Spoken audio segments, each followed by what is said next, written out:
today the moon is in Virgo.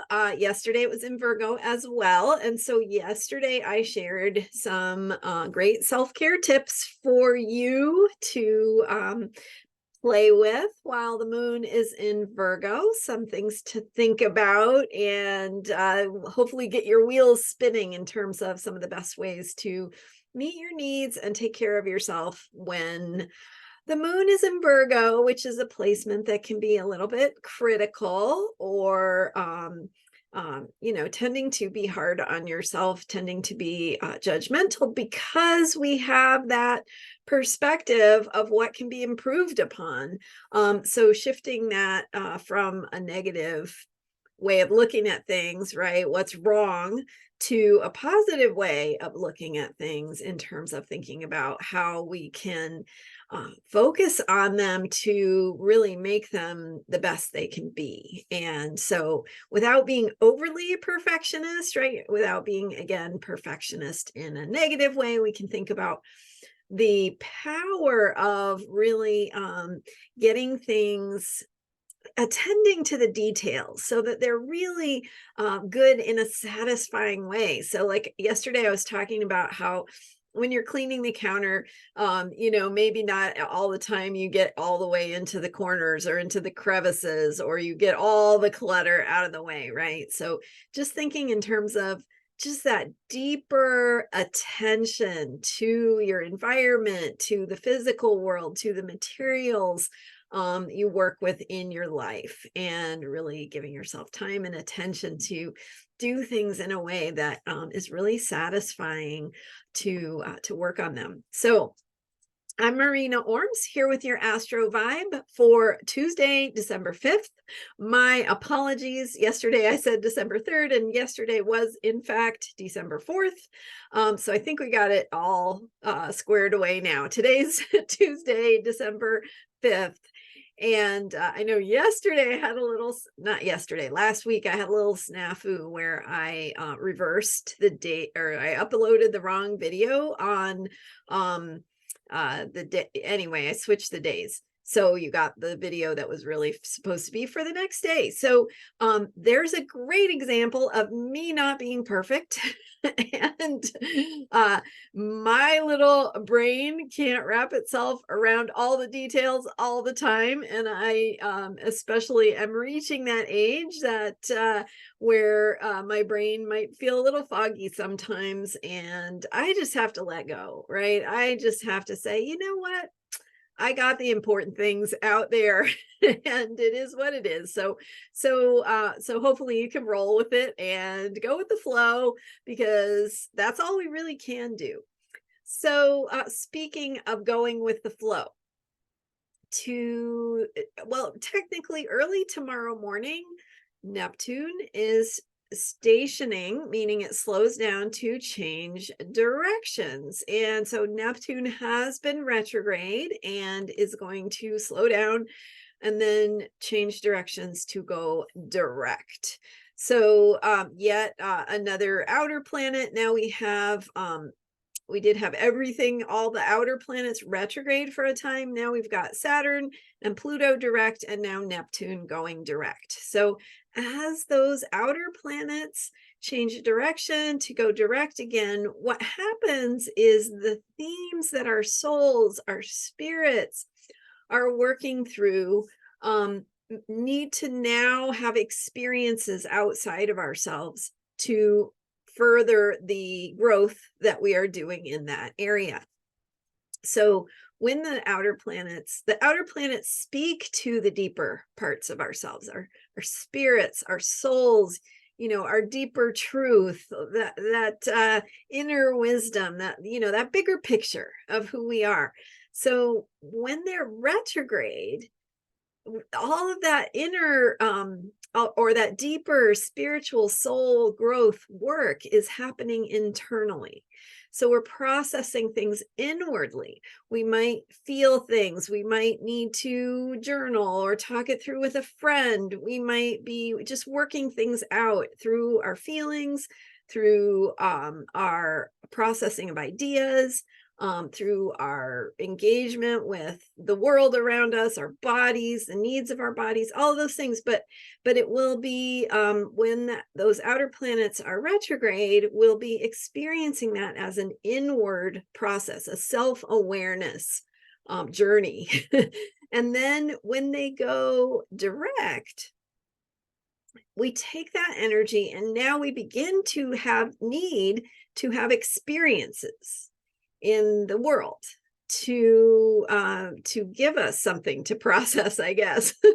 So our ways of working through our souls, our spirits needs, then moves outward, and it has more to do with how we engage with the outer world, the experiences we have in our lives, through our families, our work, our whatever it is we're doing out in the world, or the relationships that we have with other people. So whether it's more intimate and familiar people or strangers, all of those experiences are something that bring you into an encounter with something outside of yourself. So as Neptune stations, coming back to the flow. So Neptune is the planet of the great oneness of being. It is very flowy. It's about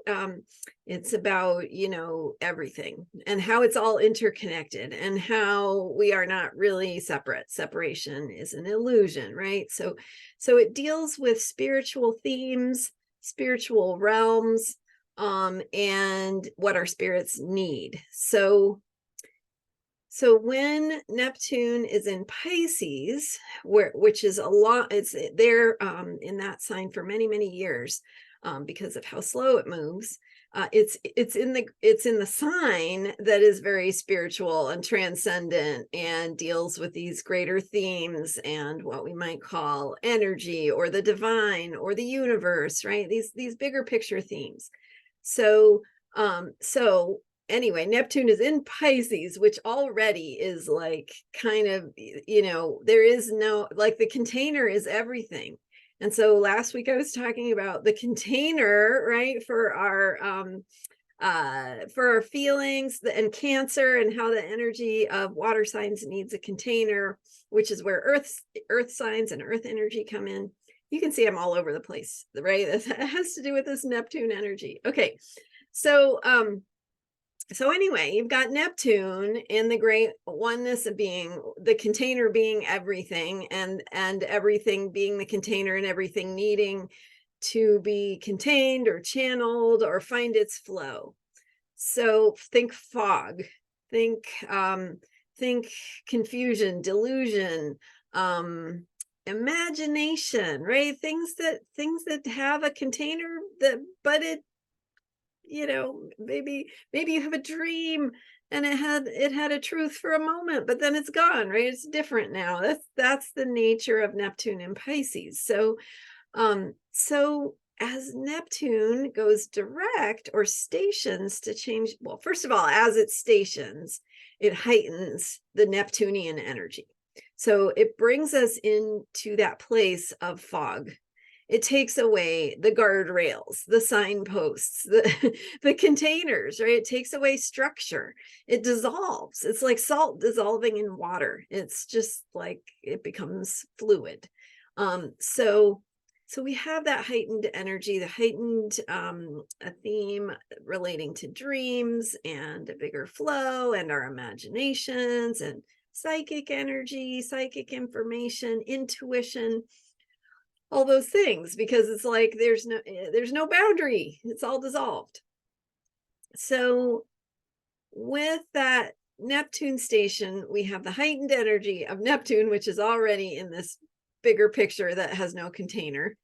And then we are also changing directions for Neptune to go direct, which means that we're going to start, it's going to be very slow at first, and then eventually, starting to pick up speed as we begin to need spiritual experiences through encounters in the outer world. So less about our inner process, our dreams, our spiritual needs, etc., and more about the things we experience in the world, the way we move through the world, and the things we encounter on that journey.